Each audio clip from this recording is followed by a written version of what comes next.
My husband passed away suddenly. Mother-in-law is calling me a murderer and I don't know to manage everything. A few days ago I lost my husband. I still cannot believe it. I'm still hoping that I'll wake up tomorrow and realize it was all just a bad dream. He came back from work the other day, and after being at home for a half an hour or so he suddenly collapsed. Of course, I called the emergency number immediately. They sent an ambulance to our house. They told me to give him CPR, but even though I tried, I probably didn't do it properly because I've never learned it. My husband basically died in my arms. It happened so fast. It was a matter of minutes. The ambulance arrived only to confirm his death. Then the police came too and asked me a lot of questions. The medics took the body away and they told me an autopsy will be required because there was no obvious reason for death. I agreed, of course. Even if they hadn't said it was necessary, I would have requested it myself because I had to know why it happened. In my head nothing made sense because he was just 23 years old. He was young. He was healthy. I couldn't imagine any reason that would make him to just drop dead. After they all left, I was in a state of shock. It felt as if I was losing my mind. I cried. I talked to myself. Talked to God, even though I've never been religious. Then I pulled myself together enough to call my mother-in-law and tell her what happened. My mother-in-law has never liked me. From the moment we got introduced each to other, she didn't like me. I've no idea what I did to make her hate me. I've always been polite to her, so I don't know what her problem is. I know she tried to talk my husband out of marrying me, and after we married, she had as little contact as possible with us. When I told her, she couldn't believe it at first, and then she started to blame me. She was yelling that it's my fault, that I killed her son, and that she's going to make me pay for it. I never thought that she'd support or comfort me, but I also wasn't expecting something like this. The next day a doctor contacted me and told me that the first results of the autopsy revealed the cause of death, which was a pulmonary embolism, a blood clot that had blocked the main pulmonary artery. The doctor basically told me that my husband had no chance. I could have done nothing, and even if the ambulance was right there with us, they could have done nothing too. I got a copy of the results and I called mother-in-law again. We agreed that she'd come to my house that evening to talk about funeral and everything. She arrived and she had police with her. We live in quite a small town. We only have one police station and those were the same officers that came to my house the day it happened. They remembered me, and mother-in-law started to tell them that I'm a murderer, that I killed her son, that I'd planned it all. She really thought that they would arrest me. I showed the police a copy from the autopsy and they tried to explain mother-in-law that it wasn't a murder, and that her son died because of a medical condition that no one could caused. She started to argue that they shouldn't believe that paper, that anyone can make and print such fake documents these days. The officers were really nice to me. They told me not to worry, and then they left, because obviously there hasn't been a crime. Mother-in-law was furious about it, and swore that she'll put me in prison anyways. I'm not worried about her words, because I know I'm innocent and the authorities know it. The next thing is the funeral. My husband and me, we never really talked about death because we're young. We weren't planning to die anytime soon. However, I remembered that we attended the funeral of someone last year and my husband said he'd like to be cremated instead of buried when he dies. And that's what I'm going to do. I'll cremate him. Mother-in-law wants to give him a traditional burial and she started to yell at me again when I said he'll be cremated instead. She was like, "Oh, you just want to get rid of the body so there would be no more evidence, right? You've planned this." And she said that she's a Christian and Christians don't cremate anyone. It's wrong and the person has to return to the ground that God made him from. That's a complete bullshit to me. I won't give in about this question at all. If he wanted to be cremated, he will be cremated and that's it. That's the last thing I can do for him. If she wants to bury something so badly, she can as well bury ashes. She's also reproaching me that I allowed them to butcher her son, meaning the autopsy. I was like, what do you mean, butcher? That was a necessary procedure. You don't want to know what your son died from? Weird. I don't even have the time to mourn. I've to organize the funeral, and I've to fight with her, because she's interfering with everything. The music, the place, the coffin. She even didn't want several people to come, and I was like, no, it's a funeral. Everyone who wants to say goodbye to him is welcome, and I won't push anyone away. I've this huge pressure on me. She's still accusing me. She believes that her son would have lived if he hadn't married me, that he died because of the life with me. I understand that she's hurt. She's a mother, and she lost her son, but I don't deserve this attitude. I loved him too. I don't know how I'll manage the funeral with her being there. And I also just wanted to remind you guys, cherish your loved ones. Tell them every day how much you love them, how much they mean to you. Never take them for granted, because one moment they're here, and the second they might be gone. We were married for 2 years only. He was the love of my life, and I thought that we were going to grow old together, but unfortunately something greater than us had other plans. I did it. Mother-in-law is gone. My wife and I have 6 kids, and I'm a stay-at-home mom, while she works a very stressful job that she loves. I love being a mom, so we both win. My mother-in-law has a suite in our house as she stays quite often for long periods. And though COVID, my relationship with her has gone from being on the fence to very strongly disliking the woman. I always ignored the things she did to hurt me, because she was one of the only family members on my wife's side who supported us, since we are both women. Well, after telling her that we were getting a little girl placed in our home, she went ballistic. She let me have it, saying I would never be a real mom, since I've never had children, and if I'm going to get another kid, I hate the way she frames adoption/foster care, then I should do what she says, since she's a real mom. Being a supermom is something I take so much pride in, and I was so happy with the news that this did it for me. I told my wife she had to go, and my wife had no problem with that. I will forever be thankful for the fact that she supports me and any decision I make, no question.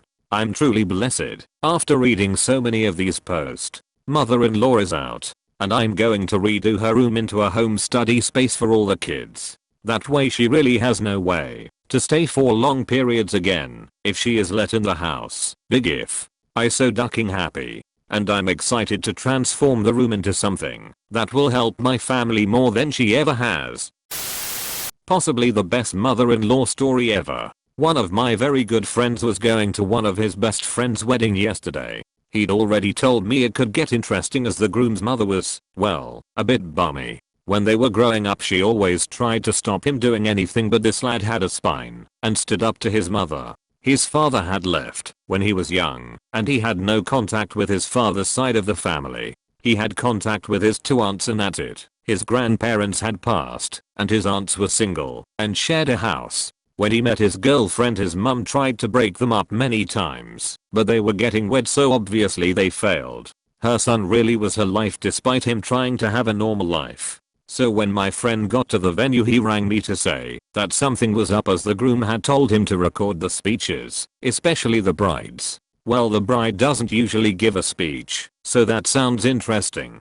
So he went into the church, and the mother of the groom, emoji, was sat in the pews crying. She had on a white lacy dress and was saying to anyone who'd listen that it was the worst day of her life. They were in a lovely old village church in the area the bride grew up in the UK. So the wedding happened, and mother of groom wailed. The wife was radiant and took it all in her stride. The pictures were taken, and I could see it was engineered that mother of groom was in as few as possible. She had a few FM, her 2 sisters, with her, who were just making the situation worse by egging her on, but the bride and groom carried on. So they went to the venue, and they had their meal, and it came time to speeches. The best man gave his, father of the bride and the groom. The groom thanked his wife, her family, gave out the gifts, and totally blanked his mother. Cue more wailing. Then the bride stood up. She realized that it was a little unusual, but wanted to make a speech, and I have typed out below the best I can from the mobile phone footage. Some of it I've had to paraphrase from the crying and squealing. I know this is really unusual at a wedding for the new bride to give the speech, but I thought we'd raise a glass to mother of groom. This woman has made my life a living hell. Cue gasps from some of the room and snigger from others. I've known groom for 4 years, and in that time she has tried to split us up repeatedly. She has lied not only to me but my parents. She told them I was nothing better than a cheap slut who was only after groom for all I can get. She tried to ruin this wedding by cancelling the church and venue. It was only that we'd pre-warned them what she's like, that we are all here. She even tried to get me fired from my job as she thought I'd have to leave our joint home if I couldn't pay my way. She told my boss that I was misappropriating company funds, but thankfully they didn't take it seriously. She's an accountant, so the implications. Groom has tried to talk to her, but she won't listen, and she even turned up in a wedding dress today. I think you'll see I wore mine better. Now it's getting difficult to hear as the mother of groom is wailing. So, if you'd all like to stand up, let's raise a toast to happiness, as despite her best efforts I'm still here. It actually brought us closer together, so it backfired spectacularly. She then turned round and looked directly at the mother of groom and said, "I hope I never see you again. Our unborn child will never know you," and she patted her stomach, "and I hope I never have to tolerate your crap again."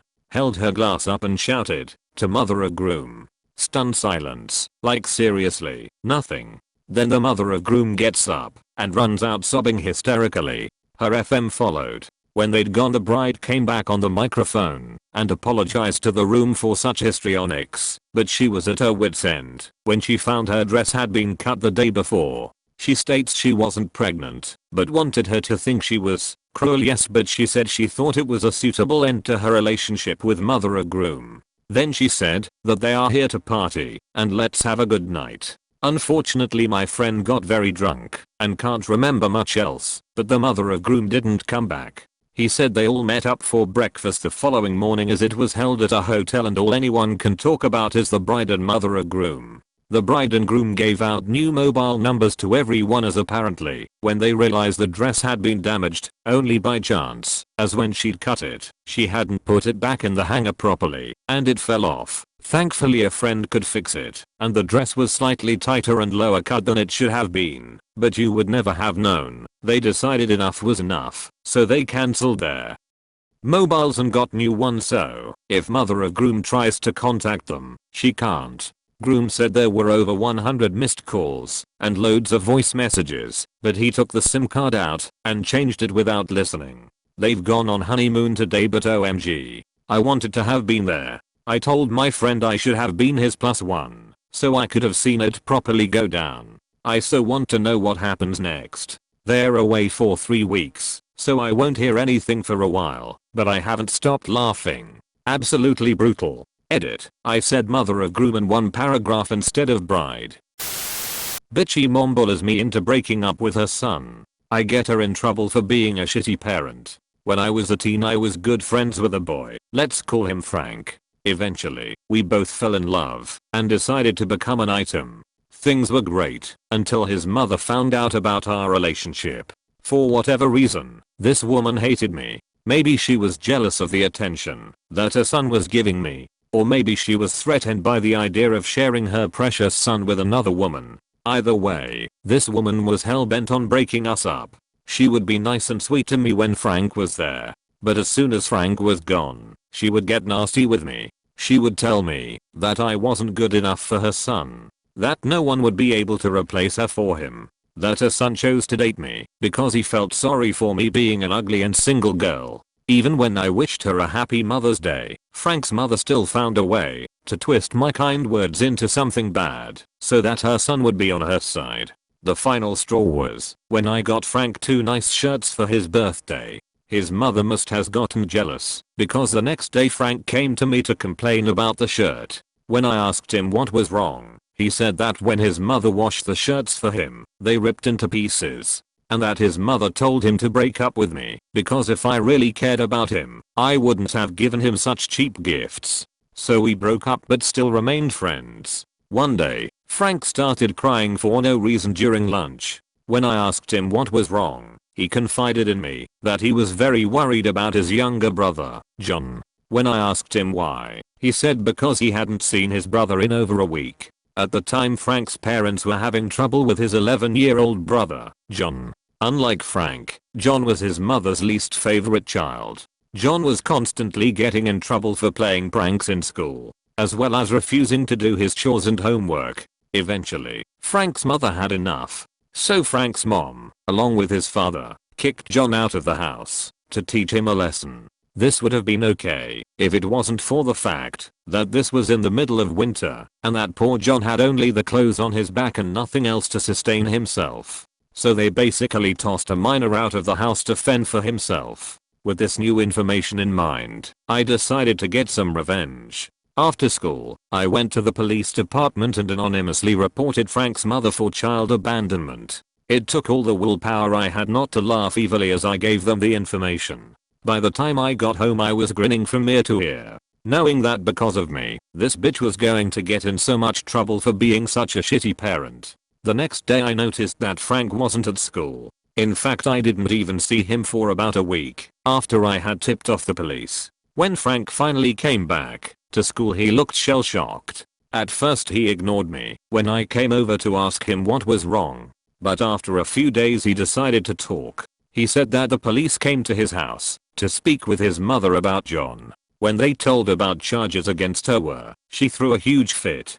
Some of the other police set out to find John, which they eventually found him alive, but frostbitten, while the others handcuffed his mother and took her to the station for questioning. When Frank's mother and father came back from the police station, they were fuming. Both Frank's mother and father interrogated him for 3 days straight about who he had talked to about this. Frank insisted that he didn't know who reported her, and that for the first time in Frank's life, his mother hit him. All because she was frustrated that he didn't know the person that had reported them to the police. Frank didn't tell me anything else about the aftermath, so I don't know if his parents were charged or not. But I'm confident that I had made Frank's mother pretty miserable that day. That's what you get for being a bitch to me. Frank's mom